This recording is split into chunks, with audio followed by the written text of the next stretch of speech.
Selamat pagi Bu, nama saya Samuel Brian Marcelinus dari kelas 12 MIPA 1.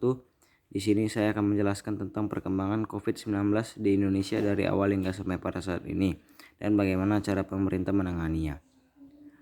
Pandemi coronavirus di Indonesia berlangsung sudah lebih dari 1 tahun.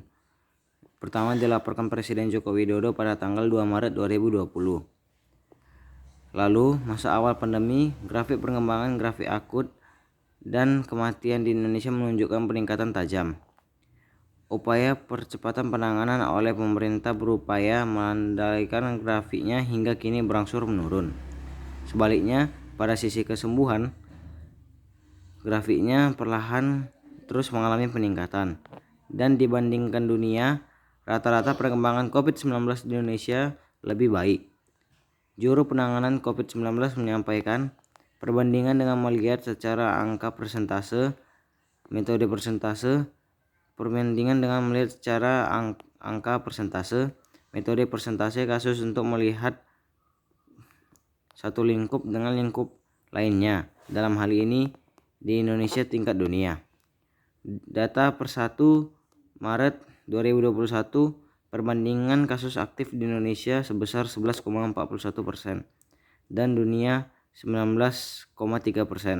Imbuhnya, kasus kematian di Indonesia meningkat sejak awal 2020.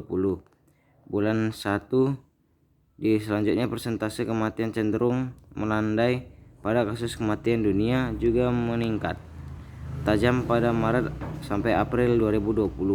Kemudian sejalan dengan Indonesia, trennya melandai hingga saat ini dan per 1 Maret 2021 persentase Indonesia 2,71% dan dunia 2,22% dengan selisih 0,2%. Kesembuhan di Indonesia meninggi hingga Agustus 2020. Kemudian cenderung melandai meskipun terus menunjukkan peningkatan hingga saat ini. Persembuhan Indonesia saat ini 85,88%, di dunia 78,74%. Ini yang harus perlu dipertahankan agar kematian di Indonesia tidak terus meningkat. Cara pemerintah menangani persebaran COVID-19.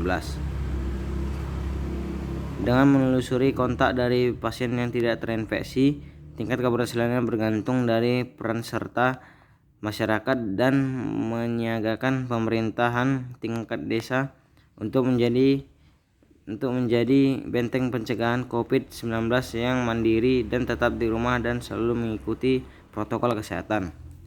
Baik Bu, sekian penjelasan dari saya. Jika ada kesalahan dari segi kata-kata, mohon dimaafkan. Terima kasih.